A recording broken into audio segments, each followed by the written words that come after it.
नमस्कार. महापालिकांचा महासंग्राम या कार्यक्रमामध्ये आपल्या सगळ्यांचं स्वागत. मी प्रसाद काथे. आपण चर्चेच्या निमित्तानं आणि मुंबई महानगरपालिकेतल्या यावेळच्या निवडणुकीचे मुद्दे, लोकांच्या मनातले विचार, लोकांच्या मागण्या, तसंच मतदाराला यंदाच्या निवडणुकीत काय हवं हे सगळं समजून घेण्यासाठी आपण पोहोचलो आहोत नायगावमध्ये.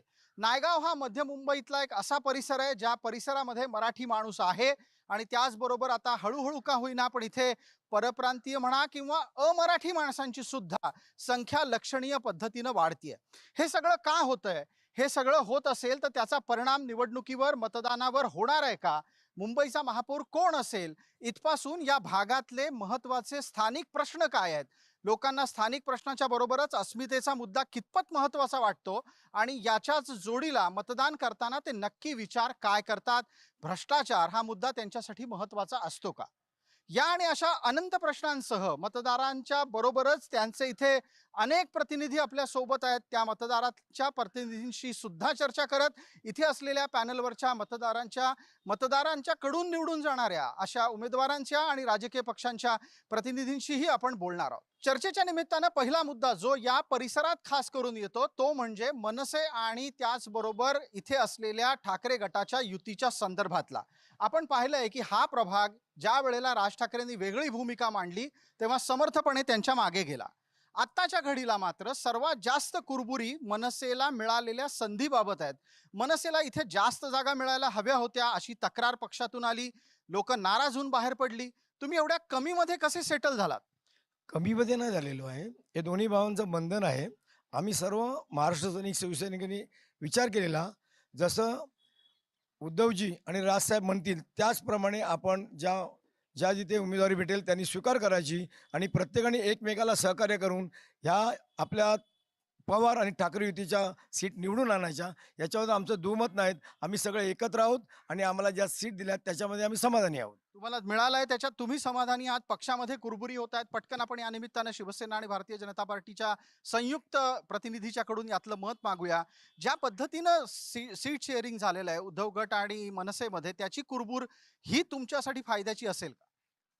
ही नक्कीच आमच्याशी फायदेशीर असणार. कारण त्यांच्या कुरबुरीचा जर आम्ही फायदा घेतला नाही तर ते चुकीचं होईल. त्यामुळे आम्ही नक्कीच त्याचा फायदा घेणार. आम्हाला त्याचा फायदा होणार एवढं निश्चित आहे. कारण बरेच पदाधिकारी आहेत जे मनसेचे शिवसेनेमध्ये आलेत किंवा भारतीय जनता पक्षामध्ये आलेत. त्याचा प्रत्येक पक्षच इकडे तिकडे जाताना प्रत्येक जण आपापला फायदा उठून घ्या. आम्ही नक्कीच तो फायदा करून घेणार. बिलकुल. आपल्याला हे लक्षात यायला हवं होतं उद्धव गटाला की मनसे सारखा पक्ष इथे प्रबळ होता. त्या प्रबळ पक्षाला इतकी कमी संधी इथे का दिली? तसं मला काय वाटत नाही आहे की मनसेपण हा पक्ष अतिशय महत्त्वाचा पक्ष आहे आणि त्याची जी जबाबदारी आहे माननीय राजसाहेब ठाकरे ते निभावत असताना त्यांचे जे मनसैनिक आहेत ते पण अतिशय उत्तम रीतीने विभागामध्ये कार्यरत आहेत आणि त्यांचे पण जनसंपर्क डोर टू डोर आहे, असं काय मला काय वाटत नाही आहे. थोडक्यात आता उद्धव गटाचं म्हणणं असं आहे, ठाकरे गटाचं, की जो काही न्याय त्यांना द्यायचा होता तो त्यांनी योग्य पद्धतीनं दिलेला आहे असा त्यांचा दावा आहे. मला पटकन आता बसपाकडे यायचं आहे. दोन ठाकरे एकत्र आले तर तुमचा निभाव त्या स्पर्धेत लागणार कसा? लागणार म्हणजे मी बिडीचाईचा रहिवासी आहे आणि बिडीचाईत मी भरपूर कामं केली आहेत. त्यांनी आत्ताच तिथे आमच्या चाळीचे इथे पाईपलाईन गेली 5 वर्ष फुटले, काहीच लक्ष दिले नाही. जेव्हा PW मध्ये जातोय तेव्हा सांगतात करतो करतो म्हणून अजून आत्ताच समोर आहे तुमच्या समोर बघा. इथले कुठल्या पक्षाचा प्रतिनिधी होता ज्यानं काम केलं नाही असं तुम्हाला सांगायचं? नगरसेवक होते, आमदार, त्या दोघांनी मिळून कामं केलेली नाहीत. तिथे पुरं पाणी 5 नंबरच्या मी जिथे राहतो तिथे पूर्ण पाणी वाहतंय सकाळ संध्याकाळ. रोज PW मध्ये जातोय. याचं उत्तर एकदा पटकन सत्ताधाऱ्यांकडून घ्या. प्रथमतः मी बसपाच्या उमेदवाराचं अभिनंदन करतो. त्याला एक प्रश्न विचारा की कामं कोणाकडनं करून घेतो, हे सगळ्यात महत्वाचं विचार. तुम्हाला माहित असेल तर तुम्ही सांगू शकता. मी सांगतो त्याची जेवढी कामं आलीत ती मी केलेली आहेत. या विभागाचे सन्मान्य आमदार कालिदास कोळंबकर हे 40-45 वर्ष काम करतायत. आज BDचा एवढा मोठा पिनौर विकासाचा प्रश्न, पोलिसांच्या विकासाचा प्रश्न हा महायुतीच्या सरकारने सोडवलेला आहे. त्याच्यावर उत्तर येत आहे, त्यांचं उत्तर येत आहे. एकच मिनिट उत्तर देतो. तुम्ही सांगा सत्ताधारी जर मी उद्या आमदार झालो आणि सुनील मोरे साहेब माझ्याकडे आले तर मी त्यांचं काम करणार नाही का? करणार ना. नगरसेवकचे दाखले उत्पन्न दाखला काढायचा असतो, तिथं माझीच म्हणजे भरपूर ओळख आहे, तर त्यांच्याकडून दाखला घ्यावा लागणार ना मला. पाण्याची तुम्ही 25 आत्ता पण बघू शकता पाणी किती वाहतंय, सगळं गटार वाहतंय. थोडक्यात तुमचं म्हणणं असं आहे की ते सत्तेत आहेत, काम करतात, यात कौतुक कसलं? मला पटकन आता आपण इथे असलेल्या अपक्षांना विचारूया, तुमच्या लेखी या निवडणुकीमध्ये एका बाजूला असं मतांचं ध्रुवीकरण होताना दिसतंय, दुसऱ्या बाजूला सत्तेत असलेला गट आहे. तुम्ही कोणत्या मुद्द्याच्या आधारावर लढणार आणि तुम्हाला लोकांनी मतं का द्यावी? घेऊ आतापर्यंत आपल्या प्रभागात हे नॉर्मली सगळे जे प्रस्थापित पक्ष आहेत हे युतीत येत आहेत. फक्त यांना पॉवरमध्ये यायचं. आजपर्यंत जे एकमेकांच्या विरोधात भांडत होते, एकमेकांच्या विरोधात पब्लिकचा पूर्णपणे वापर केला जातोय. फक्त हे एकमेकांच्या विरोधात येतात आणि जेव्हा वोटिंग्स येतात, इलेक्शन्स येतात, ह्यांची अलायन्स चालतात फक्त आणि फक्त पॉवरमध्ये येण्यासाठी. पटकन आता यांना विचारूयात, आपण उत्तर द्या. एका मिनिटामध्ये आपण बोलू शकाल तर फार बरं होईल. मला कोणावरही काही टीका करायची नाहीये, कारण मला माझं काम करून दाखवायचंय. मी काही कामं केली तरच मला जनता वोट करेल. दुसऱ्यांवर टीका करून माझं भलं किंवा जनतेचंही भलं होणार नाहीये. बिलकुल, एक समंजस भूमिका यातून दिसते. मला पटकन आता मनसेपर्यंत यायचं आहे. दोन भाऊ एकत्र आले म्हणजे महाराष्ट्राच्या राजकारणात खूप मोठा चमत्कार झाला, हा तुमचा दावा आहे. चमत्कारानं काही फरक पडणार आहे? नक्कीच महाराष्ट्रावरती जो काय घाला घालणार आहे, भूभाग आणि इतिहास जो काय चाललेला आहे, अदानीला देणं आणि इतिहास मिटवणं, तर ह्या हिशोबाने बघितलं तर दोन्ही भाऊ जेव्हा एकत्र आलेत ना, तर मराठी बांधवांची मूठ एकत्र झालेली आहे. मराठी माणसांची मूठ एकत्र झालेली आहे आणि हा चमत्कार तुम्हाला येत्या 16 तारखेच्या नंतर दिसणार म्हणजे दिसणारच. त्यामुळे उद्धव बाळासाहेब ठाकरे, राजसाहेब ठाकरे आणि शरदचंद्रजी पवार यांचा विजय हा नक्कीच आहे. याच्यावरचं उत्तर आपल्याकडून. बघा, घोडा मैदान जवळ आहे. 15 तारखेला निवडणुका होणार आहेत. सत्ता कोणाची येणार, काय येणार हे जगजाहीर आहे. तुम्हाला सांगायला लागतील ना, तुम्हालाही दावा करायला लागेल. आणि हे एक एक जी मला यात तुम्ही एक आणखी उत्तर त्यामध्ये द्या. तुमच्याकडे असे कोण करिश्माई नेते आहेत की ज्यांना बघून मतदान होईल? बघा, आमच्याकडे महाराष्ट्राचे मुख्यमंत्री सन्माननीय देवेंद्र फडणवीस साहेब आहेत. महाराष्ट्राचे डॅशिंग उपमुख्यमंत्री सन्माननीय एकनाथ शिंदे साहेब, अजित पवार साहेब आहेत. हे सगळे आमच्याबरोबर आहेत. आमचे डॅशिंग नेते आहेत सगळे. आणि घेतलेले विकासाचे निर्णय, मुंबईत केलेली कामं, विकासाची बरीच कामं, म्हणजे नाव घेतलेलं कमी पडतील इतकी कामं केलेली आहेत आज मुंबई शहरामध्ये. त्यामुळे मुंबई शहरामध्ये महायुतीचं सरकार निश्चित येणार. मी आकडाही सांगतो, BJP जवळजवळ 100च्या पुढे क्रॉस जाईल आणि आम्ही शिवसेना एकनाथ शिंदे साहेब जवळजवळ 60च्या पुढे आम्ही पुढे जाऊ आणि 160 सीट घेऊन आम्ही हा मुंबईवर महाराष्ट्राचा बाळासाहेबांचा भगवा फडकणार हे निश्चित आहे. जी, भारतीय जनता पार्टी आणि शिवसेना युती दावा करते की बाळासाहेबांचा भगवा ते फडकवणार आहेत, 160 जागा जिंकणार आहेत. आपल्याकडे उत्तर आहे का याचं? तुमचा आकडा काय आहे? साहेब, मी असं म्हणते की ह्या लोकांच्या ना अधिक लॉजिकल नंबर ठरलेले असतात. लोकसभेला मध्ये तो नंबर दिला होता, विधानसभेला पण तो लॉजिकल नंबर दिला होता, आता देखील तो नंबर देत आहेत. म्हणजे ह्यांच्या गणित ठरलेलं आहे आणि ही खरं फसवणूक आमची करत आहेत.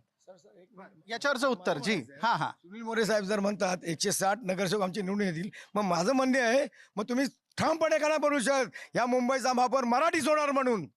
ठामपणे का नाही म्हणू ते शकत? काय म्हणतात मग? ते वेगळं काय काय म्हणतात? म्हणतात ना, हिंदू होणार, हिंदू होणार. मग माझं असं म्हणणं आहे, आम्ही जर म्हणतो ना आमचा महापौर हा मराठीच होणार, आमच्या या ठाकरे पवार युतीचा महापौर हा मराठीच होणार, मराठीच होणार, मराठीच होणार. मराठी माणसं हिंदू असतात की नाही? हा, असतात ना. पण सांगा ना, मुंबईसाठी मराठी माणसांनी भरपूर खर्च खाल्लेले आहेत, मग मराठी होणार आहे सांगा ना, का नाही मराठी व्हावा? आपण या मुद्द्याच्या निमित्तानं भारतीय जनता पार्टीला विचारतोय. मला तो विचारला नव्हता म्हणून मी विचारतोय. मुंबईचा महापौर हा 100% मराठीच होणार, काळ्या दगडावरची रेग आहे. पण याच्यामध्ये मग आता हे हिंदू होणार, मुसलमान होणार, हे सगळे वाद कुठून आले? नाही, आम्हाला त्या वादात जायचंच नाही. आम्ही जाहीरपणे सांगितलेलं आहे की मुंबईचा महापौर हा मराठी होणार. आमच्या मुख्यमंत्री, उपमुख्यमंत्री सगळ्यांनी सांगितलं की महापौर हा मुंबईचा मराठीच होणार.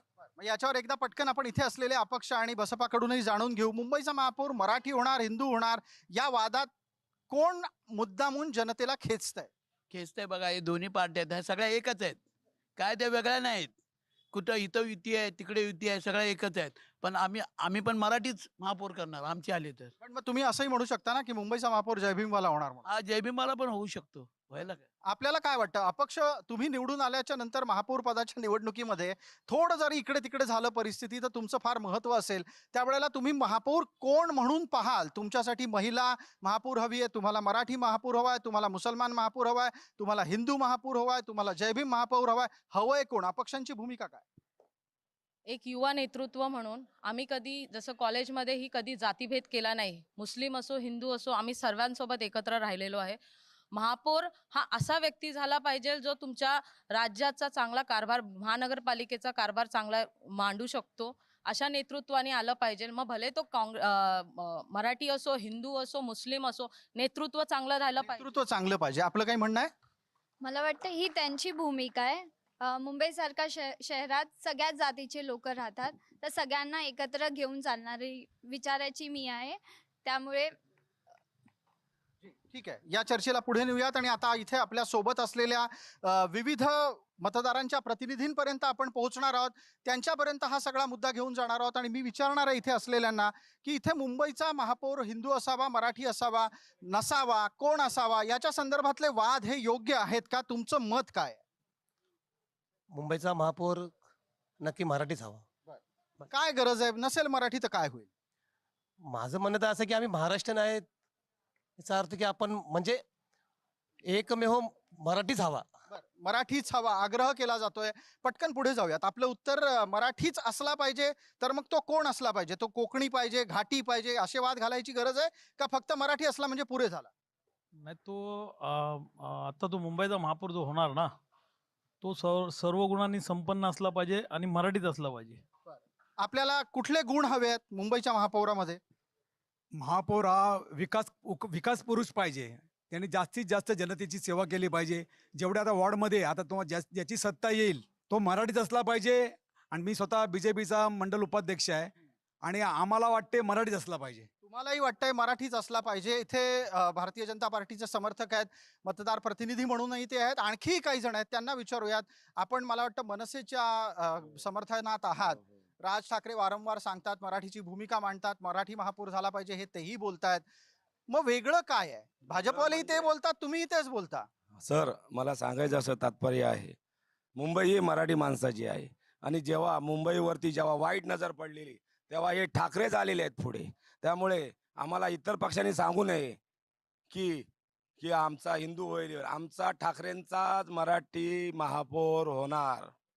ठाकरेंचा महापौर मराठी होणार असा दावा होतोय आणि या निमित्तानं चर्चेला एक आणखी नव्या टप्प्यावर मी घेऊन येतो.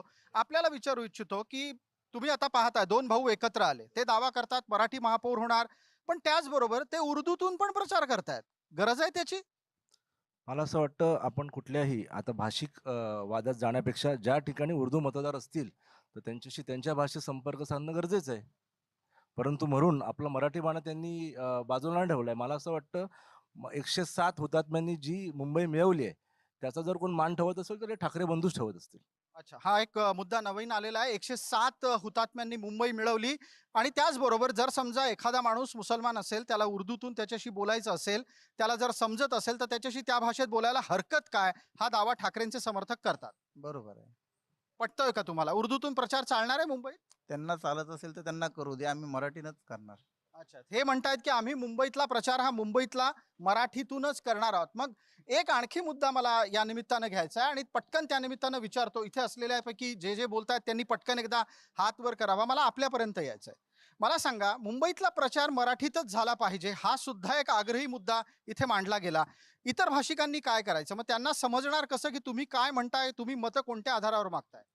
हे पहा, प्रथमतः मुंबई ही महाराष्ट्राची जगजाहीरपणे सांगतो आणि महत्त्वाचं म्हणजे मुंबईची भाषा आणि महाराष्ट्राची मराठी आहे. जिथे जिथे मराठी असेल तिथे मराठीत प्रचार केला पाहिजे आणि ज्यांना मराठी थोडक्यात समजा हिंदीचा विषय असेल तिथे हिंदी पण बोलतो. आणि आज मी एका ठिकाणी प्रचार करत होतो, तो बहुसंख्य मुस्लिम भाग होता, तिथे मी ठासून मराठी बनवून आलेलो आहे. मग सर्वप्रथम आमचं मराठीची भूमिका योग्य आहे आणि आम्हाला मराठीच उमेदवार महापौर पाहिजे जो सर्व गुण संपन्न असणार आहे. बिलकुल, एक महत्वाचा मुद्दा इथे आला की जिथे मुसलमान बहुल भाग आहे तिथे ही माणसं जाऊन मराठीत बोलतायत, मग तिथे का म्हणून उर्दूतला प्रचार होतोय ठाकरेंकडून? माझं म्हणणं असं आहे की तिथे उर्दूत प्रचार केलाच पाहिजे अशातला भाग नाहीये. तिथे मराठी या भाषेचा आग्रह धरला पाहिजे. परंतु एखादा उर्दू भाषिक असेल जो इथल्या मराठीला सन्मान देत असेल आणि तो जर ठाकरेंच्या विचाराशी एकनिष्ठ असेल तर त्यांच्याशी आपण बोलायला काय हरकत आहे? बिलकुल, चर्चेला पुढे नेऊया. ठाकरेंशी एकनिष्ठ असलेल्या मतदारांपर्यंत त्यांच्या भाषेतून संवाद करायला हरकत काय? मला आपल्यापर्यंत आता यायचंय आणि सुरुवात करायची इथली पॅनलवरची चर्चा. प्रचार उर्दूतूनही होतोय, हिंदीतूनही होतोय, मराठीतून होतोय, गुजरातीतून, सगळ्या भाषांमधून होतोय. मुंबई ही अनेक भाषिकांची आहे, बहुभाषिक आहे. या सर्व स्थितीमध्ये आपण जेव्हा लढायला उतरतो त्यावेळेला तुम्हाला मराठी माणूस महापौर झाला पाहिजे आणि मुसलमान होऊ शकतो ही भीती घालायची गरज असते? अजिबात नाही. पहिलं लक्षात घ्या, त्यांनी मगाशी सांगितलं की मुंबई ही महाराष्ट्राची राजधानी आज मुंबईमध्ये मराठी माणूस हा प्रामुख्याने राहतो. त्यामुळे मुंबईचा महापौर हा मराठी असणं अत्यंत, आणि आज इतिहास आहे. आता इथे भाजपचे प्रतिनिधी पण आलेले आहेत, त्यांनाही बोलतं करूया. मला सांगा, हा हिंदू मुसलमानचा मुद्दा आणायची काय गरज होती? बघा, हिंदू मुसलमानचा हा मुद्दा नाही आहे. आता जर विरोधी पक्षांना पण मराठीच महापौर हवा आहे आणि आम्ही तेच सांगतोय की मराठी महापौर व्हायला पाहिजे, मग प्रॉब्लेम काय आहे या गोष्टीने? बरोबर आहे, आम्हाला मराठीच महापौर हवा आहे, मराठी बोलणाराच महापौर हवा आहे. आणि मेन मुद्दा मराठीचा काय आहे की मराठी माणूस जो इथे मुंबईत जन्मलेला आहे, त्याला इकडचे स्थानिक मुद्दे माहिती आहेत, त्यांना इकडची कळवळ माहिती आहे मराठी लोकांची. त्यामुळे आम्हाला मराठी माणूस म्हणून महापौर हवा आहे. आता या मुद्द्याला आपण लोकांपर्यंत घेऊन जाऊयात आणि त्या निमित्तानं हेही समजून घेऊयात की प्राप्त स्थितीमध्ये मी विचारतो आपल्याला, माझ्याशी बोला. मला एक सांगा की हा विषय आल्यानं काय दुखलं, आपलं वेदना काय झाल्या? आम्ही या मुंबईत राहणारे सर्व मराठीवरती प्रेम करणारे आहोत आणि या मुंबईतल्या महानगरपालिकेचा महापौर हा मराठीच व्हायला पाहिजे. शिवसेनेच्या आज मितीपर्यंत हेमचंद्र गुप्ते ते किशोरी पेडणेकर सगळे महापौर मराठी आहेत. त्याच वेळेला बीजेपी आमच्या बरोबर युतीमध्ये होते तेव्हा त्यांचे सगळे उपमहापौर 70 ते 80% उपमहापौर अदर दॅन मराठी आहेत. आम्ही हा मुद्दा घेऊन भारतीय जनता पार्टीकडे जायला हवं. भारतीय जनता पार्टीला विचारायला हवं की आपण जेव्हा उपमहापौर बनवायची वेळ येते त्यावेळेला आपण उपमहापौर अमराठी बहुसंख्य बनवता, मग महापौर मराठी बनवाल याचा भरोसा काय आपला? बघा, पहिली गोष्ट तर मी हे सांगतो की महापौर जर मराठी होते, बरोबर आहे, तर मग उपमहापौर दुसऱ्या जातीचे होते, त्यावेळेला यांनी आक्षेप का नाही घेतला? हेही आमच्या सोबत सत्तेत होते, त्यावेळेला त्यांना का चालत होतं उपमहापौर दुसऱ्या भाषेचे होते ते? हे बघा, इथे जातीवाद तेढ निर्माण करण्यासाठी भारतीय जनता पार्टी नाही आहे. आमचा मेन मुद्दा हा आहे की सगळ्यांना एकत्र घेऊन पुढे जायचंय, पण फक्त मराठी माणूस लीडला का हवा? कारण की महाराष्ट्रात मुंबई ही मराठी माणसाची आहे. मुंबई मराठी माणसाची आहे म्हणून महापौर हा मराठी असला पाहिजे. पण याच्याशिवाय काही वेगळे मुद्दे आहेत चर्चेला आणायला हवेत का नकोत? कारण या स्थितीमध्ये एक प्रश्न निश्चित विचारला जाऊ शकतो की मुंबईमधल्या या भाषिक अस्मितेच्या पलीकडे जाऊन कोणत्या मुद्द्यावर निवडणूक व्हायला हवी? एक माझं असं मत आहे की ह्या मुंबईचा जो भूभाग आहे, जो आता विकला जातोय, तो कुठेतरी थांबवला पाहिजे. त्याच्यामुळे मराठी माणूस बाहेर फेकला जातो. कारण की जितक्या काय महानगरपालिकेच्या जागा आहेत ह्या अदानीला दिल्या जात आहेत. का द्याव्यात त्या? आमच्या मराठी माणसांनी कमवलेल्या जागा आहेत ना. संग्राम आहे ना 100-600 उत्तर, मग त्यांना काय द्याव्यात त्या जागा? आणि कशासाठी? मराठीमध्ये नाहीत का तितके व्यवसायधारी की औद्योगिक विकास करून लोकांना तिथे रोजगार निर्मिती करून देतील? एकाच व्यक्तीला का? मी आपल्यापर्यंत येतो. आधी एक पटकन याच्यावरचं उत्तर घेतो. एका ठराविक व्यक्तीवर, एका ठराविक उद्योगपतीवर आपण मेहरबान आहात. मराठी उद्योगपती 25 वर्षाच्या ठाकरेंच्या सत्तेत उभे राहिले नाहीत, हेही वास्तव आहे. बघा, मराठी उद्योजक कितीतरी पुढे आहेत आपल्या बरोबर आहेत. उदाहरणार्थ द्यायचं तर शिर्के ग्रुप आज रमाबाई मातामध्ये, म्हाडा कॉलनीमध्ये मोठं काम जे कोणी केलं ते शिर्के ग्रुपनी केलेलं आहे. आणि कुठेही मराठी माणूस पाठी नाही आपला, प्रत्येक ठिकाणी मराठी माणूस आहे. अदानीचा जो प्रोजेक्ट धारावीच्या बाबतीत हे लोक बोलतात, हा प्रोजेक्ट फार मोठा आहे आणि त्याच्याबरोबर मराठी माणसं आहेत ना, मराठी पण माणसं आहेत ना, ते तुम्ही विचारा ना त्यांनी. मग दिला ना एवढा 7,500 लोकांचा घाटकोपरचा शिर्केला दिलाय. तुम्ही तुमच्या राज्यात काय केलं? तुमचा मुख्यमंत्री होता, तुमचे राज्य होतं, तेव्हा तुम्ही काय केलं मला सांगा ना. काय केलं तुम्ही? काय केलं ते सांगा ना. त्यावेळेस तुमची सत्ता होती, त्यावेळेस तुम्ही काय केलं ते सांगा ना मला.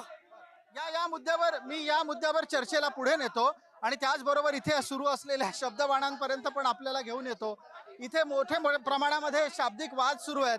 मला त्यांच्यापर्यंत पोहोचायचं आहे. बसा, बिलकुल बसा, खाली बसा. मी बोलायला संधी देतो. मला एक प्रश्न आहे, मी येतो आपल्याबरोबर. मला एक सांगा, आता जो मुद्दा इथे सुरू आहे, मला प्रश्न असा इथे उपस्थित झाला की या संपूर्ण वादामध्ये मराठी उद्योगपतीला संधी दिली जाते की नाही? अच्छा, ठीक आहे, मला प्रथम तर पहिले हे सांगायचं आहे की आता हे लोक पॅनलवर आहेत, हे सगळे बोलतायत उमेदवार, आम्ही शांतपणे इथून ऐकत होतो. हे किती घाबरलेत, हे किती बेचैन झालेत, ह्यांना पराभव असा दिसतोय म्हणून हे एवढे बेचैन झालेत. आणि पहिली गोष्ट मराठी उद्योजकांचं बोलतायत 25-30 वर्ष महानगरपालिका यांच्या हातात आहे. किती मराठी कॉन्ट्रॅक्टर बनवले, किती सब कॉन्ट्रॅक्टर मराठी लोक गेले. अरे ते जाऊ दे, मग ह्याला जर एवढा प्रॉब्लेम आहे तर मग त्या फोर्टला ज्या गाड्या रस्त्यावर धावतात, मिठी नदीतला गाळ काढतात, मग ह्याला दिनमोऱ्यात दिसतो, दिनेश मोरे का नाही दिसत? हे पण आपण याच्यावर उत्तर घेऊया. त्याच्यावर एक उत्तर येत आहे, आपण याचं उत्तर देऊ शकता का या मुद्द्याचं? जी, अरे तुम्ही बोल. नमस्कार. हा आरडाओरडा करून काही फायदा नाही. पहिली गोष्ट म्हणजे ही शिवसेना मुळे आहे उद्धवसाहेब ठाकरेंची. आता इथून आपण सुरुवात करूया. नाही, एवढ्या मागे जायला वेळ नाहीये. तुम्ही मध्यावर राहा. मुद्दा इथे काय सुरू आहे? मराठी माणसाला तुम्ही उद्योगपती का बनवू शकला नाही? 25 वर्ष हे पण सत्तेत होते आणि त्याला काय विरोध केला नाही त्यावेळेस. तो त्यांनी करायला पाहिजे, तो त्यांनी केला नाही. ही पण हे सत्य बाजू आहे ना. तुम्ही तो विरोध त्यावेळेस का नाही केला, ज्या तुम्ही आता बोलताय तर? हा होय, सत्य तुम्ही पण होता ना, सत्याचा मेवा तुम्ही पण खाल्लाय. मग जेव्हा खाल्लाय तर तुम्ही पण जबाबदार आहात, हे पण लक्षात घ्या. याच्यावरचं दुसरं उत्तर समोरच्या पक्षाकडून घ्यायला लागेल आणि त्या निमित्तानं आपल्यापर्यंत येतो. इथे मराठी माणूस उद्योजक का बनू शकला नाही आणि सत्तेत असलेल्या मराठीचं राजकारण करणाऱ्यांकडून मराठी माणसाला संधी का दिली नाही, याचं उत्तर तुमच्याकडून एकदा हवंय. नाही दादा, बर, हा ठीक आहे, मी आपल्यापर्यंत येतो. 1 मिनिट फक्त थांबा, मला माईक आपल्यापर्यंत आणू द्या. नाही, आणू द्याला साहेब. एकच आहे की 25 वर्ष जर महापौर यांचा होता तर मुंबईतला मराठी टक्का जो होता तो का घसरला? त्यासाठी यांनी कुठल्या प्रोव्हिजन केलेले आहेत? प्रोव्हिजन काही केलेले नाही आहेत. देवेंद्र फडणवीस यांनी आता बीडीडीचा जो केलेला प्रोजेक्ट आहे तो विकास बघा. त्यांनी 2 मिनिटं तुम्ही बोलताना आम्ही मध्ये बोलत नव्हतो. तुम्ही बोलू द्या, आम्ही मध्ये बोलत नव्हतो. आम्हाला बोलू द्या. देवाभाऊनी केलेलं आहे. पोलिसांना घरं देवाभाऊनी दिलेली आहेत. SRA मधले प्रोजेक्ट देवाभाऊनी केलेले आहेत. फक्त स्टे दिलेले आहेत. मराठी माणसाचा टक्का का घसरला हे अजूनही सांगत नाहीत. 25 वर्ष जर मराठी माणसं होती, सत्तेवर जर मराठी माणूस होता, मराठी माणसाचा टक्का का घसरला? मी काय बोलतोय इथे, मगासपासून आम्ही ऐकत होतो, शाळेचे विषय आले की मराठी शाळा बंद झाल्या. ठीक आहे, ऐका ना, मराठी शाळेचं मी सांगतो ना. नाही काढतो, त्याच्यावर येतो मी त्याच्यावर येतो. यांनी जो मुद्दा काढला त्याच्यावर आपण त्याच्यावर बोलू. याच्यावर जो मुद्दा काढला ना, या ज्या मुद्द्यावर आपण येणार आहोत. आणि बीडीडी चाळीचा पुनर्विकास, बीडीडी चाळीच्या पुनर्विकासाच्या बरोबरच मुंबईतल्या मराठी माणसाला मुंबईमध्ये घर देण्याच्यासाठी सरकारांनी काय केलं याची उत्तर आपण घेणार आहोत. पॅनलवर असलेल्या मान्यवरांकडून त्याची उत्तरं लागतील. मी आपल्यापर्यंत येईनच, पण या चर्चेमध्ये वेळेची मर्यादा आहे याचं भान ठेवा. पटकन आपण सांगा, मराठी माणूस मुंबई बाहेर कोणामुळे फेकला गेला? बघा, मी आरोप करणार नाही कोणामुळे फेकला गेला, परंतु गेली जो मुंबईचा टक्का कमी झाला राज्यकर्त्यांमुळेच गेलेला आहे. सत्ता महापौर कोणाचा होता? शिवसेनेचा होता. शिवसेनेचा महापौर होता. महाराष्ट्र शासनामध्ये काँग्रेसची सत्ता होती. त्यांनी कोणीही प्रयत्न केले नाही. परंतु आमच्या महायुतीच्या सरकारने मुंबईचा माणूस, मराठी माणूस हा मुंबईत यावा म्हणून बरेच प्रोजेक्ट चालू केलेले आहेत की जेणेकरून मुंबईचा मराठी माणूस परत यावा. फॉर एक्झाम्पल, आज जो पोलीस हाऊसिंगचा प्रश्न आहे, तोही पोलीस हाऊसिंगचा प्रश्न या 2 दिवसात निकालात निघण्याची शक्यता आहे. ज्यामुळे मुंबईत पोलीस कोण आहेत? मराठी आहेत. त्यांचं जर इथे कायमस्वरूपी स्थान झालं तर कोणाला नको आहे? आज एक 864 बीडीडीच्या चाव्या द्यायच्यात, त्याही चाव्या 26 जानेवारीला देण्यात येणार आहेत. मराठी माणूस टिकला ना, हे केलं ना आम्ही. आज NTCचा आमचा प्रश्न आहे. NTCचा 405 एरिया आम्हाला दिला आहे. सगळी 99% मराठी माणसं आहेत. आम्हाला 405चा जाहिरात मंजूर झालेला आहे. एक मुद्दा इथे आता आपल्यापर्यंत घेऊन येतो. आपण उद्योग गटाच्या प्रतिनिधी आहात, निवडणूक लढत आहात, लोकांपर्यंत जाताय, मतं मागताय. गिरणी कामगारांना घरं कोणी दिली याचं उत्तर आपल्या समोर आलं. पोलिसांना मुंबईमध्ये मराठी पोलिसांना घरं कोणी दिली याचं उत्तर आलं. त्याचबरोबर इतर बीडीडी चाळीतल्या पुनर्विकासाच्या संदर्भातला मुद्दा आला, त्याचं उत्तर आलं. मग हे सगळं जर समजा या 2.5 वर्षामधल्या सरकारला करता येत असेल तर तुमचे जे वेळेला पक्षप्रमुख सत्तेत होते, मुख्यमंत्री होते, त्यांनी हे का नाही केलं? साहेब, माझ्या मते वाटतं जेव्हा आमचे माननीय उद्धवजी बाळासाहेब ठाकरे हे जेव्हा राज्याचे मुख्यमंत्री झाले त्यावेळेस हा BDDचा प्रोजेक्ट सँक्शन करण्यात आला होता आणि त्याच्यानंतर ते श्रीफळ साहेबांच्या हस्ते वाढवला होता आणि तेव्हा तो BDDचा प्रोजेक्ट तिथे जाऊन उभा राहिला. आणि त्याच्यानंतर 2022ला असंच घटना घडली आणि साहेबांनी आमचं रिझाईन केलं. पण तो प्रोजेक्ट साहेबांमुळे झाला आणि मराठीचं अस्तित्व इथे टिकवण्यासाठी साहेबांनी पुरेपूर प्रयत्न केलेला आहे. आता तुम्ही म्हणताय मराठी बाहेर फेकला गेला. कारण एक एक प्रश्न आपण असं पण असं जे आपण एका घरामध्ये राहतो, एकत्र कुटुंब आहे, त्या कुटुंबामध्ये डिवायडेशन भरपूर होतं. आणि ज्या वेळेस आपण मुंबईमध्ये राहायला आलो, मराठी माणूस तुम्ही म्हणताय की बाहेर फेकला गेला, आपण जॉबलेस आहोत. मुंबईमध्ये जॉब्स कुठे आहेत की आपण ज्या ज्या ठिकाणी जातो त्या ठिकाणी जॉबची कमतरता असते. शिक्षण तर मुलं घेत आहेत, पण आजकालच्या आता मुंबईमध्ये सुविधा जॉब आहे का? आज किती पर्सेंटेज मुलं घरी बसलेले आहेत, ग्रॅज्युएशन, डबल ग्रॅज्युएशन. याची जबाबदारी कोणी घ्यायची? सत्तेत तुमचे 2.5 वर्ष होते ना सरकार. आम्ही 2.5 वर्ष होतो. ह्याच्या आधी कोण होतं? कोणाची सत्ता होती? ज्यांच्या बरोबर जे आधी होते त्यांच्या बरोबर जाऊन तुम्ही सत्तेत आलात. आम्ही त्यांच्यावर जाऊन आम्ही मान्य करतोय, पण आम्ही दोघे पण त्याच्यामुळे एकत्र होतो ना त्यावेळेस. मग दोघांचं पण डिसिजन घेणं योग्य होतं. पण आता देखील बघा ना, आता 2.5 वर्षामध्ये जेव्हा सत्तावर ही लोक सेंट्रलमध्ये पण आहे, स्टेटमध्ये पण आहे, आपण मराठी माणसं मुलांना वाढवणं कुठे नोकरी धंद्याला कुठे लावलं गेलं आहे का? याच्यावर भारतीय जनता पार्टीकडे उत्तरासाठी जाऊयात. त्याच्यानंतर आपण मतदारांच्या प्रतिनिधींकडे जाणार आहोत. इथं असलेल्या आपल्यालाही बोलायची संधी देतो. मुंबईतला रोजगाराचा मुद्दा आहे, पण तत्पूर्वी त्यांनी जो आक्षेप आपल्या समोर नोंदवला तो असा होता की कुटुंब मोठी झाली म्हणून मराठी माणूस बाहेर गेला. मग त्या कुटुंबांना इथे मावण्याची ताकद नव्हती का या सरकारची? आज कुटुंब आज पण मोठी झाली आहेत. बीडीडीची कुटुंब मोठी नाही झाली आहेत का? त्यांना स्थानिक घरं दिली आहेत ना. आता जेव्हा बाहेरची लोक येऊन इथे घर घेऊ शकतात, तर इकडेच लोकांसाठी सोय का नाही करू शकत? तुम्ही स्कायस्क्रेपर बनवताय ना, माळे वाढवताय ना. इल्लीगल तर किती झालंय, त्या विषयावरती मला जायचंच नाहीये. बट तिथे मराठी लोकांना जर तुम्ही इथे रोजगार दिलात, तुम्ही आता शिर्के ओरडत होतात, कॉन्ट्रॅक्ट मिटिनिधीचा शिर्केला का नाही दिला? दिनू मोर्याला का दिला? मराठी माणूस कमवणार ना तुम्ही त्यांना काम दिल्यावरती, आणि इथे घरं घेणार. तुम्हाला त्यांना लाचारच बनवायचं होतं, कारण त्यांना दाबून ठेवायचं होतं. मराठी माणूस खूप हुशार असतो. आज जो हुशार मराठी माणूस होता तो बीजेपी सोबत महायुतीत आहे. लोकांसाठी काम करण्यासाठी एकनाथ शिंदे साहेब महायुतीत आले. बीडीडीच्या विकासाच्या खऱ्या अर्थाने प्रकल्पाला चालना कुणी दिली? चालना कुणी दिली नाही. तो बीडीचा प्रपोजल भरपूर टाइम रखडलेला होता. तर राजू वाघमारे बोलतात मी केला, हे बोलतात मी केला. तर कुणी केलाय कुणालाच माहिती नाही. यांनी फक्त अर्धवट केलं, त्यांनी अर्धवट सोडलं, ह्याने अर्धवट सोडलं. कुणी पहिले सांगितलं 2 पार्किंग देतो, 1 पार्किंग, त्याच्यासाठी आता परत बंद केलंय काम. बीडीडीच्या पुनर्विकासाचा मुद्दा खऱ्या अर्थानं मार्गी लागलाय का? कोणामुळे लागलाय? तो देवाभाऊमुळेच लागलेला आहे. कारण तुम्ही पाहत असाल याच्या अगोदर जिवंत माणसाचं नाव त्या बीडीडी चाळीला देण्यात आलं होतं आणि ते नामकरण पण आता बदललेलं आहे. आणि जे आपलं बाबासाहेबांचं नाव आता दिलेलं आहे. तुम्ही हे बघितलं असेल इतिहासामध्ये पहिलं असं सरकार असेल ज्यांनी जिवंत माणसाचं नाव त्या बीडीडीला दिलं. बीडीडी चाळीच्या पुनर्विकासाचं खऱ्या अर्थानं विद्यमान सरकारच्या मुळे प्रकरण मार्गी लागलं. पटतंय का? नाही. का पटत? कसं पडणार? हे सगळं सर्वश्रुत आहे, सर्वांना माहिती आहे. प्रकल्प कोणी राबवायला सुरुवात केली तो. कारण पहिलं जे थांबलं होतं ते आमचे सत्तेमध्ये जेव्हा मुख्यमंत्री उद्धव बाळासाहेब ठाकरे बसले तेव्हा त्याला चालना मिळाली. आणि त्याच्यासाठी प्रत्येक 15 दिवसांनी आमचे युवा नेते आमदार आदित्य साहेब त्याचा पाठपुरावा PWDची घेत होते, म्हाडाची घेत होते. आणि मुळात एक तुम्हाला सांगतो साहेब, जेव्हा विकासाचा प्रश्न येतो, जो स्वतः एकनिष्ठ स्वतःची असतो ना, तोच तुमचा विकास करू शकतो. निष्ठावानच मराठी माणसाचा मुंबईचा विकास करू शकतात हा दावा आहे.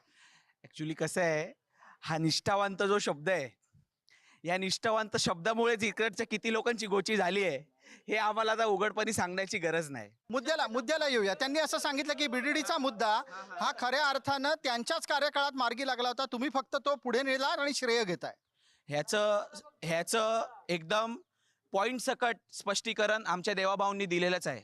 मुळात बीडीडीचा जो प्रश्न या लोकांनी जेव्हा मार्गी लावला होता त्यात खूप साऱ्या अडचणी होत्या, खूप सारे प्रश्नांचे ह्यांची पहिले त्यावेळेसच्या सरकारमध्ये तर ह्या लोकांना पार्किंगचा विषय नव्हता. ज्यांच्याकडे बाहेर घरं असतील MMR रिजनमध्ये त्यांना इकडे घरासाठी ते एलिजिबल नव्हते. असे बरेच टेक्निकल मुद्दे होते. त्या सगळ्या टेक्निकल मुद्द्यांना देवाभाऊंनी व महायुती सरकारने एकनाथ शिंदे साहेबांनी आमच्या सोबत बसून सगळे टेक्निकल प्रॉब्लेम्स दूर करून सगळे GR काढून नंतर काम सुरू झालं. एकदा मला सांगा, बीडीडीचा प्रश्न सुटणं इतकं गरजेचं का आहे? कारण घरं हे सगळ्यांचाच अधिकार आहे, घर भेटणं. बीडीडीचा प्रकल्प खूप आधीपासून लांबला होता. तसंच ह्याच्याबरोबर झोपडपट्ट्याही खूप आहेत, SRA प्रकल्प पण खूप लांबले आहेत. बीडीडीचा प्रकल्प हा विशिष्ट बिल्डरला देण्याच्या 60 प्रयत्न होत होते, हा भारतीय जनता पार्टी आरोप करते. कारण की बघा, जर साठं लोटं असेल तर ते प्रकल्प पुढे जाणारच कसं? आम्हाला काम करण्याशी मतलब होतं, ते आम्ही काम करून दाखवलं. तुम्ही असं काय दिलं या नव्या प्रोजेक्टमध्ये जे आधीच्या ठाकरे सरकारने दिलं नव्हतं? ते आता ठाकरे सरकारच सांगतील की काय देत नव्हते. आता आम्ही हा प्रोजेक्ट केलाय धारावीमध्ये, पण बघा आम्ही काय दिलंय ते ठाकरे सरकारच सांगतील की त्यांच्या काळात ते का सक्षम नव्हते, असक्षम होते म्हणून झालं नाही ना. मराठी माणसाच्या घरांचा मुद्दा सुरू झाला, तो बीडीडी पर्यंत आला, तुम्ही तो पुढे नेऊन धारावी पर्यंतही नेलेला आहे. या सगळ्यामध्ये मराठी माणसाला साधारण केवढं घर द्यायला पाहिजे याच्या संदर्भात काही चिंतन आहे का मनसेचं? कसं आहे, 250, 305, आता 405. कमीत कमीत आपले मराठी बांधवांना 2-3 कुटुंब एकत्र राहतात, तर कमीत कमी त्याच्या पलीकडे जाऊन 500 ते 550 स्क्वेअर फीटचं घर हे मिळावं, असं काल आदित्य ठाकरे यांनी सेना भवनमध्येच सांगितलेलं आहे की 10 मुद्दे आहेत आणि त्याच्यामध्ये हा प्रामुख्याने हा मुद्दा एक आहे की 500 ते 550 फुटाचं घर आम्ही त्यांना देऊ. 500 ते 550 फुटाचं घर दिलं जाईल, हा व्यवहारी निर्णय असेल का बिल्डरच्या साठी? कारण तो विकास करतो आहे. कसं आहे, त्या ठिकाणी अवेलेबल एरिया किती आहे ह्याच्यावर त्या विभागाचं ठरतं की बाबा किती एरिया आम्ही देऊ शकतो. कारण त्या जागेवर पण बिल्डिंग बसणं पण गरजेचं असतं. 500 तर आमच्याही गव्हर्नमेंटने डिक्लेअर केलं आहे की 500 स्क्वेअर फुटाचं घर आम्ही देणार आहे. आम्हाला आता 405चं दिलं, तेही 500 होतं NTCचं. BDEचं ऑलरेडी 500 स्क्वेअर फीट आहे आणि हे कामं चालू आहेत ना सगळी. आणि सगळ्यात महत्त्वाचं म्हणजे आता ज्या हाऊसिंग पॉलिसी डिक्लेअर केल्यात शिंदे साहेबांनी, कारण आमच्याकडे नगरविकास आहे, म्हाडा आमच्याकडे आहे, पुनर्विकासाची जे पॉलिसी आहेत त्या सगळ्या पॉलिसी डिक्लेअर केल्या आहेत, म्हाडाच्या डेव्हलपमेंटच्या डिक्लेअर केल्या आहेत. त्याचप्रमाणे म्हाडाच्या पण हाऊसिंग पॉलिसी डिक्लेअर केलेली आहे. आणि ज्या पागडी सिस्टीम आहेत, पागडी सिस्टीमची पण पॉलिसी आता डिक्लेअर झालेली आहे. आणि इतकं स्वच्छ आणि सुयोग निर्णय घेतलेत की त्याच्यामुळे पागडीच्या पण बिल्डिंग लवकर डेव्हलपमेंट होते. बिलकुल. इथे असलेल्या अनेक स्थानिक प्रश्नांच्या अनुषंगाने आपण चर्चेला पुढे नेत असताना आता मी लोकांपर्यंत येतो आणि त्यांना विचारतो की असे कोणते प्रश्न आहेत ज्याच्यावर यंदाचं मतदान ठरेल? एक एक करून सांगा, वेळेची मर्यादा, मी अनेकांना बोलायची संधी देणार. नाही, मराठीचा मुद्दा जो आहे तोच प्रामुख्याने दिसेल. त्याच्यामध्ये तुम्हाला एक सांगतो की पहिला मुद्दा जो आहे तो पोलिसांचा होता, की जो यांच्या काळामध्ये त्यांना घरं देताना 50 लाखाचा होता, जो देवाभाऊंच्या काळात तो 25 लाखावर आला आहे. आपण एक 15 लाखापर्यंत कोळंबकर साहेबांच्या माध्यमातून तो आणण्याचा प्रयत्न करत होतो. 15 लाखात मराठी माणसाला घर, हा एक इथला स्थानिक आणि महत्वाचा मुद्दा आहे. याच्याशिवाय काय आहे जे मतदान ठरवेल यंदाचं? तुम्ही बघा, वाहतुकीचा प्रश्न मोठा आहे. आज रस्त्यावर खड्डे तेच आहेत, पदपद व्यापलेले आहेत, अनधिकृत बांधकामं जोराने वाढत आहेत. कळलं का? ह्या मुद्दे महत्त्वाचे आहेत. आज पोल्युशनचे हे बघा तुम्ही अवस्था काय, AQI काय आहे तुमचा आजचा, हे सगळं कशामुळे होते? ह्याच्याकडे कोणाचं लक्ष नाही. हे महत्त्वाचे मुद्दे ठरतील. प्लस शिक्षण हा महत्त्वाचा मुद्दा ठरेल या पुढच्या काळात. पटकन सांगा, मराठी शाळा मुंबईतल्या कोणी डबघाईला आणल्या, कोणी बिल्डरला दिल्या, कोणी विकल्या? आता एक प्रामुख्याने सांगतो, इतक्या वर्ष मुंबईमध्ये बरोबर होतो ना आपण, मग आता ह्या मुंबईच्या शाळा आता अदानीला कशा कब्जा होतात? आम्ही कोणाला वेगळ्या बिल्डरला किंवा कोणाला व्यावसायिकदाराला देणार नाही. पण त्या मराठी शाळांना तुम्हाला मुंबई पब्लिक स्कूल असं इंग्लिश नाव का द्यावं असं वाटलं? बघा, मुंबई पब्लिक स्कूल हे मराठीमध्येच आहे. आपण पटकन पुढे जाऊयात. पटकन याच्यावरचं उत्तर द्या. मराठी शाळा मुंबईतल्या का गेल्या? मुंबईतलं शिक्षण जवळपास नाही या स्तराला का आलं? BMC शाळा चालवत होती मुंबईची इतके वर्ष, मग टिकवली का नाही BMCनी मराठी शाळा? पहिली गोष्ट. यांचे जे आत्ताचे जे यंग नेते, यंग म्हणजे आता म्हणतायत यंग, ते यंग नेते कुठल्या शाळेत शिकलेत? मराठी शाळेत शिकलेत का? घरातून सुरुवात केली पाहिजे ना. तुमचा आता नातू आहे, नातूला टाका मराठी शाळेत, तर सिद्ध होईल की मराठीसाठी किती आपुलकी आहे. CBSE करिक्युलमची शाळा आहे, SSC बोर्डाची शाळा नाही आहे मुंबई पब्लिक स्कूल. का स्टेट बोर्डसाठी तुम्ही नाही देत? या निमित्तानं आपल्याला विचारतो, पटकन याची उत्तरं द्या. तुमच्या मुलांना तुम्ही मराठी शाळेत घालाल का? नक्कीच घालू, पण त्याच्यामध्ये ना करिक्युलममध्ये ॲड ऑन झालं पाहिजे. कारण येणारं नेतृत्व हे बेसिक नसून एक थोडंसं ॲडव्हान्स लेवल जर आपण आपल्या महानगरपालिकेतून त्याची तरतूद केली, CSR ॲक्टिव्हिटीज जर केल्या, तर त्याच्यामध्ये अजून चांगलं नेतृत्व आणि चांगलं युवा घडेल आणि चांगला सुशिक्षित वर्ग तयार होईल असं वाटतं. एक पटकन मुद्दा पुढे नेऊयात आणि आता इथे असलेल्या लोकांपर्यंत जाऊयात. कुठल्या भाषेमध्ये शिकल्यानं भलं होतं? एक गोष्ट लक्षात घ्या. ऐका, शांत राहा. तुम्ही बोला. एक मिनिट बोलूया. तुम्ही बोलणं सुरू करा तुमचं. मुद्दा लक्षात घ्या. गिरणी कामगाराला देशोधडी लावणारे हे सगळे पक्ष आहेत.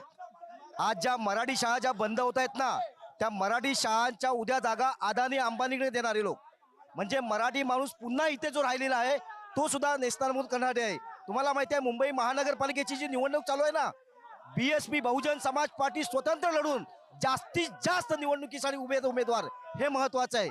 आणि आपल्याला माहिती आहे भारतीय संविधानाच्या माध्यमातून या सगळ्यांना अधिकार मिळणं आवश्यक आहे. या चर्चेला घेऊन आपल्यापर्यंत येतो. मला तुमच्याशी बोलायचं आहे. मला एक सांगा, मला एका प्रश्नाचं उत्तर द्या. अण्णामलाई काय बोलले? हो, यांना बोलू दे, यांना बोलू दे. अण्णामलाई काय बोलले? हो, अण्णामलाईपर्यंत घेऊ. मला मराठी शाळेचा मुद्दा घ्यायचा आहे. मराठी शाळेवर त्यांनी कबूल करावं. त्यांनी अण्णामलाईचा निषेध करावा. मराठी शाळेवर बोलणार आहात का? बोलतो ना, बोला. मी मराठी शिक्षक आहे, शाळेचा बोलतो. मुद्दा काढतो. हा, बोला. मला सांगा, तुमच्या नेत्यांची मुलं मराठी शाळेत का शिकली नाही? असं कोण म्हणतं? अरे, असं कोण म्हणतं? आदित्य ठाकरे कुठल्या शाळेत शिकले? त्यांच्या लिस्ट देऊ काय? आदित्य ठाकरे कुठल्या शाळेत शिकले? आदित्य ठाकरे ते मराठी भाषा घेऊनच शिकले. आज त्याच मराठी माणसाची मुलं आहेत ती मराठीच्या विषयावर ते रान उठवत आहेत आणि तेही महाराष्ट्रात. हे महत्वाची बाब आहे. याच्यावरचं एक उत्तर घेऊयात, पटकन चर्चेला पुढे नेऊयात. मला सांगा, ते म्हणतात त्यांची मुलं इंग्रजी शाळेत शिकली पण मराठी घेऊन शिकली, काय बिघडलं? मग आमचे पण जे आता मराठी मुलं, आम्ही जी नवीन पिढा आहोत, आम्ही पण इंग्लिश लँग्वेज मध्ये शिकून मराठी आम्हाला पण लिहिता वाचता येत आहे ना. आम्ही बोलतच नाही मुळात की मराठी तर शिकले पाहिजे. आम्ही काय सांगतोय, कॉस्मोपॉलिटन आपलं शहर आहे, मुलं इंग्लिश मध्ये शिकतील तर फॉरेन मध्ये जातील. मराठी प्रत्येकाला आलंच पाहिजे ना. इंग्लिश आपण मराठीत शिकणारच नाही तर येणार कसं मराठी? नाही येणार ना, का नाही येणार? मराठी लँग्वेज आहे, मराठी लिहायला येतं, बोलायला येतं, आम्हाला लिहायला येतं, वाचता येतं, सगळं येतं, का नाही येत मराठी? मराठी काय येतं? याच्यावर यांच्याकडे एक मुद्दा असू शकतो. माझा स्वतःचा मुलगा मराठीमधून शिकला 10वी पर्यंत, पण आज तो इंग्लिश फ्लुएंट बोलू शकतो. मग मराठी शाळा जेवढ्या होत्या महानगरपालिकेमध्ये अनेक वेळा वेगळ्या लोकांनी आवाज उठवले, पण त्या ठिकाणी महानगरपालिकेच्या माध्यमातून 25 वर्ष यांनी शाळा बंद केल्या आणि त्या माध्यमातून त्यांनी उत्तर द्यावं का शाळा का बंद पडल्या, हे आरडाओरडा करून चालणार नाही. याच्यासाठी एका उत्तरासाठी मी पटकन आपल्याकडे येतो. वेळेची मर्यादा आहे. मला बसा, जागे बसा, मी येतो. तुमचंच ऐकणार, बाकी कोणाचं ऐकणार नाही. बस खाली बसा, खाली बसा. जागा द्या, कॅमेरा अडतोय, त्यांचा चेहरा दिसणार नाही. एक मिनिट थांबा, मला प्रश्न विचारू द्या. प्रश्न असा आहे, मराठी भाषेतून शिक्षणाचा फायदा कमी आहे हा दावा आला तर उत्तर काय? कोण म्हणाला असं कमी आहे? कोण म्हणाला असं कमी आहे? कोण म्हणाला असं? मराठी शिक्षण त्याचा फायदा कमी असं कोण म्हणाला? मुळात मी यांना त्यांना सांगतो की आजपर्यंत जे कोण आपले शास्त्रज्ञ होते ते मराठीत शिकले होते ना. बरं, 5वी नंतर इंग्रजी आहेच ना, हे त्यांना माहित नाही का? हे पूर्ण मराठीच होते पूर्ण कॉलेजपर्यंत. मुंबई पब्लिक स्कूलचा जो विषय घेतला ना, आता मुंबई पब्लिक स्कूल याच्यासाठी आहे, म्हणजे आता विषय आपण मराठी, इंग्रजीला आपण नाकारून नाही चालणार. इंग्रजी ही इंटरनॅशनल लँग्वेज आहे, ते तुम्हाला तिला सोबत घेऊन चालावं लागेल. सर तुम्ही बीजेपी म्हणता ना, बीजेपी मध्ये जे बीजेपी महाराष्ट्रामध्ये होती का, बाळासाहेबांचं हात धरूनच बीजेपी मोठी झाली ना. त्यामुळे आम्हाला बीजेपीने शिकू नये, देवाभावाने शिकू नये. हा एक तांत्रिक आणि नवा मुद्दा चर्चेत आलेला आहे. याच्यावरचं उत्तर मला भारतीय जनता पार्टीच्या कडून लागेल. भारतीय जनता पार्टी, ऐका, प्रश्न ऐका, त्याच्यावरच उत्तर द्या, सोडून द्या. भारतीय जनता पार्टी म्हणे मुंबईत नव्हतीच आणि त्यांनी मुंबईबद्दल बोलायचं नाही. 1980 साली भाजपाची स्थापना झाली. पूर्वी जनसंघ होता. स्वतः मनोहर जोशी आणि माननीय आमदार वामनराव महाडिक त्यावेळेचे ते स्वतः आपल्या चिन्ह आहे कमळ यावरती उभे होते. म्हणजे भाजप आधीपासून होती. गोपीनाथ मुंडे, प्रमोद महाजन यांनी त्या ठिकाणी स्थापना केली आणि बाळासाहेब सन्माननीय आदरणीय बाळासाहेब ठाकरे यांच्याशी महायुती करून ज्या ठिकाणी हिंदुत्व पुढे यावं म्हणून त्या ठिकाणी प्रयत्न केले आणि महायुती झाली. आता मी पॅनल पर्यंत येतो. चर्चेला शेवटच्या टप्प्यामध्ये आपण आणणार आहोत आणि या निमित्तानं मला मुद्द्याला पुढे न्यायचं आहे आपल्यापर्यंत. एक नवा मुद्दा आहे, कृपया त्या जुन्या मुद्द्यावर जाऊ नका. नवा मुद्दा इथे असा आहे, भ्रष्टाचार हा कितपत गंभीर मुद्दा आहे मुंबई महानगरपालिकेच्या निवडणुकीमध्ये? पटकन बोलायचं, 30 सेकंद. ह्यांना पहिला स्टॉप करा. आता सध्या भ्रष्टाचार खूप वाढत चाललाय. कुठचंही काम करायला हे सगळं कमिशनवर चाललंय. ह्याचं कमिशन, त्याचं कमिशन, ह्याचं प्रत्येकाला कमिशन पाहिजे. कॉर्पोरेटरचं काम काय? आपल्याला कॉर्पोरेटर पर्यंत पोहोचण्यासाठी, नगरसेवकापर्यंत पोहोचण्यासाठी जे मध्ये आधी जे माणसं आहेत ना, ते किती कमिशन खातात ह्याच्यावर पहिली पाबंदी लावली पाहिजे. एक मुद्दा आता मनसेच्या साठी आहे आणि मनसेसाठी हा महत्वाचा मुद्दा आहे. गेल्या 20 वर्षाचं जेव्हा राजकारण चालत होतं त्यावेळेला तुमचेच नेते उद्धव ठाकरेंवर भ्रष्ट म्हणून टीका करत होते. आता तुम्ही भ्रष्टाचाराच्या मुद्द्यावर काय बोलणार? कसं आहे, तो त्या वाळीचा पाठ होता.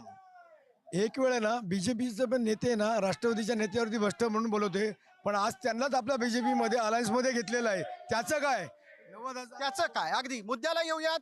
भ्रष्ट भ्रष्ट म्हणून तुम्ही ज्यांना हिणवता त्यांना पक्षात घेता आणि पवित्र करता, हा आरोप आहे भाजपवर. बघा, पहिली गोष्ट तर आरोप असा आहे, त्यांचे अजून आरोप प्रूव्ह नाही झालेत. ज्यांना पक्षात घेतलं त्यांच्यावर प्रूव्ह झाले तर कारवाई होईल. आज आम्ही नवाब मलिकांना विरोध केला, आम्ही घेतलं का त्यांना महायुतीत? तर जेव्हा त्यांच्यावरती कुठलेही गुन्हे सिद्ध होतील तेव्हा आम्ही त्यांना बाजूला करू. आम्ही फक्त आणि फक्त भ्रष्ट विमुक्त सरकार या भारतीय जनता पार्टीला द्यायचंय बीएमसी मध्ये. बाकी काही आपलं काय म्हणणं आहे? त्यांच्याच नेत्यांनी तर त्यांच्यावरती आरोप केला होता की राष्ट्रवादीमध्ये एवढा भ्रष्टाचार चालू आहे, इतर पक्षांमध्ये एवढा भ्रष्टाचार आहे. त्यांचेच नेते म्हणतात आणि त्यांनाच घेऊन बाजूला बसतात मांडीला मांडी लावून. त्याच्यामध्ये आणखीन काय आम्ही बोलणार? आता याच्यावरचं नाही नाही, मला पुढे न्यायचंय.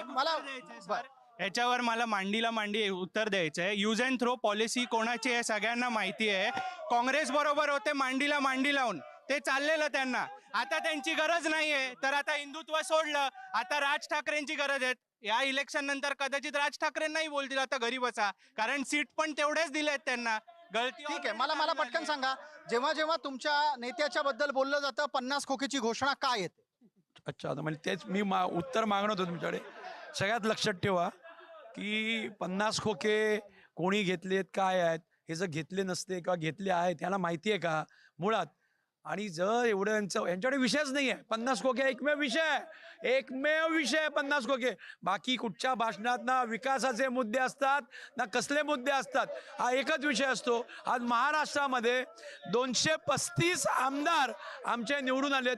विकास केल्या म्हणून आले ना निवडून, ते निवडूनच आले नसते.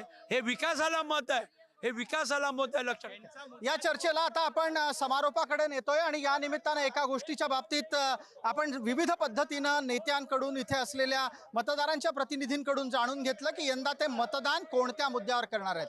मुंबईमधल्या महत्त्वाच्या मराठी बहुल भागामधून हा कार्यक्रम आम्ही आपल्यापर्यंत आणला. आपण पहा फक्त जय महाराष्ट्र.